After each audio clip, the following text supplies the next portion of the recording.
Sebelumnya perkenalkan, nama saya Niwayan Evi Lestariani, NPM 18140019 dari Prodi Pendidikan Sejarah 7A. Di sini saya akan membahas tentang kerajaan Islam maritim di Nusantara. Yang pertama yaitu Kerajaan Aceh. Di mana Kerajaan Aceh ini merupakan kerajaan di Kepulauan Indonesia yang besar karena adanya arus perdagangan laut internasional. Kemudian selain menjadi pelabuhan transit yang kemudian berkembang menjadi kota pelabuhan, dan akhirnya Kerajaan Aceh ini juga merupakan daerah penghasil yang mengekstrak hasil bumi dari pedalaman Sumatera bagian utara. Kemudian Aceh ini juga merupakan penghasil lada dalam jumlah yang besar, di mana kebesaran Aceh juga ditopang oleh yang namanya armada lautnya yang kuat sehingga mampu mendominasi Selat Malaka. Kemudian kehidupan ekonomi masyarakat di Kerajaan Aceh, di mana kehidupan ekonomi masyarakat di Aceh ini adalah dalam bidang pelayaran dan perdagangan. Pada masa kejayaannya, Kerajaan Aceh pada masa itu, perekonomian berkembang pesat sehingga penguasaan Aceh atas daerah-daerah pantai barat dan timur Sumatera banyak menghasilkan lada. Kemudian sementara itu, pada Semenanjung Malaka, selanjutnya yaitu, tahukah Anda di mana Demak pada saat itu adalah penerus dari Majapahit, karena seluruh pusaka kerajaan Majapahit yang sempat dirampas oleh Kediri, yaitu oleh Girindrawardana, kini diboyong ke Istana Demak. Kemudian setelah itu, Madiun dikuasai pada tahun 1929, di Surabaya pada tahun 1530 telah mengakui kekuasaan dari Demak.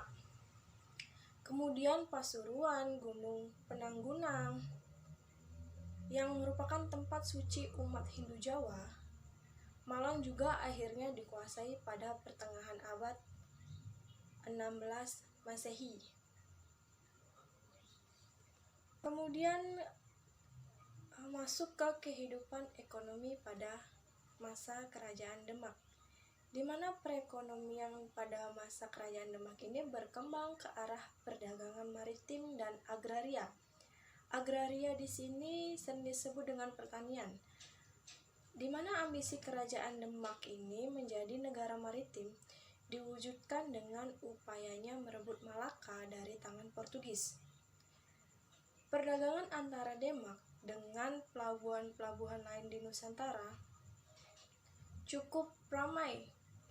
Demak sendiri berfungsi sebagai pelabuhan transit atau penghubung daerah penghasil rempah-rempah di kawasan timur Indonesia dan memiliki sumber penghasilan pertanian yang cukup besar, seperti beras dan bahan pangan lainnya.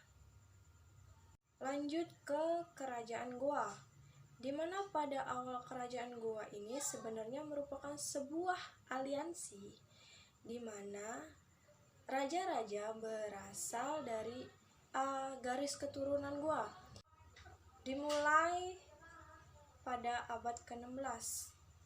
Salah satu Perdana Menteri dari Talo yang terkenal pada saat itu adalah Karaeng Patingaloan.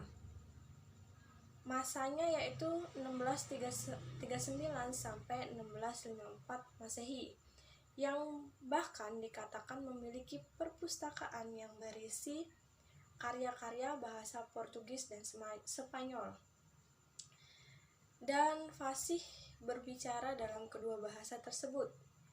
sehingga menguasai teologi Katolik serta fasih pula berbahasa Latin, di mana hal tersebut menggambarkan betapa interaktifnya kota Makassar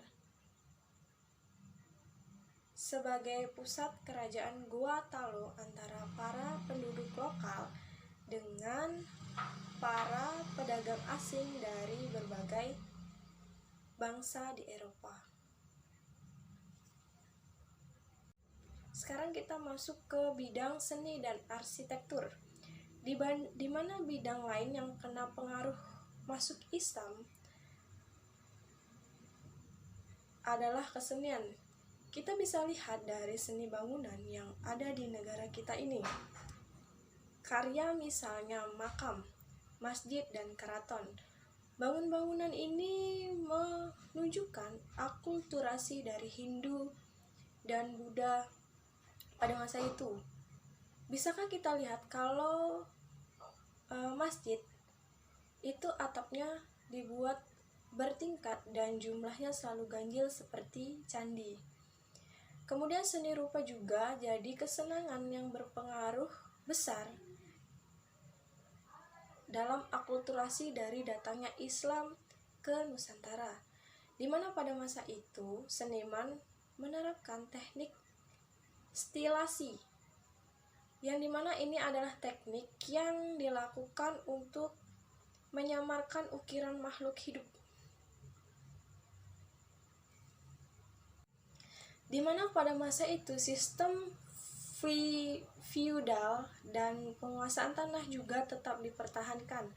Bahkan betapa beberapa unsur seperti magis dan klinik dari kerajaan Hindu Buddha tetap diamalkan pada masa kerajaan-kerajaan Islam, di mana khususnya kerajaan-kerajaan di Jawa. Sebut saja kepercayaan dalam memperlakukan benda pusaka yang sering diperlakukan layaknya makhluk hidup, atau sering dimandikan, diberi tempat khusus, bahkan disajenkan. Meskipun dalam kepercayaan Islam ada beberapa larangan khususnya mengenai menghindari tahayul dan berlaku syirik. Hal demikian menggambarkan bahwa kedatangan Islam bukan menggusur kepercayaan Hindu dan Buddha, melainkan terjadi akulturasi atau perpaduan budaya atau percampuran kebudayaan dari Islam, Hindu, dan Buddha, serta tidak menghilangkan budaya asli di Indonesia. Masuk ke pengaruh bidang ekonomi, di mana kemunculan kota-kota pelabuhan pada saat itu pada akhirnya menyebabkan munculnya permintaan komoditas untuk mendukung populasi di kota pelabuhan tersebut. Sebut saja Malaka. Kota pelabuhan ini tidak memiliki yang namanya sumber daya alam yang cukup untuk menunjang kehidupan populasi di dalamnya. Namun kota ini merupakan pelabuhan penting yang sangat ramai dan menyebabkan populasinya bertambah akibat adanya berbagai kegiatan transaksi dagang sebagai komoditas untuk menunjang populasi di Malaka pada saat itu. Selanjutnya yaitu pengaruh yang terakhir, pengaruh di bidang kebudayaan, di mana pengaruh dalam bidang kebudayaan ini yang diberikan dari kedatangan Islam cukup banyak. Di atas sudah disinggung bahwa terdapat banyak bentuk-bentuk akulturasi antara kebudayaan Islam dan pra-Islam atau sering dikenal dengan Hindu dan Buddha maupun keaslian dari Nusantara, di mana bentuk-bentuk akulturasi tersebut antara lain dalam bidang arsitektur, kesenian, berbagai bentuk, sastra, dan lain-lain. Demikian materi yang dapat saya sampaikan, saya akhiri, dan saya ucapkan terima kasih.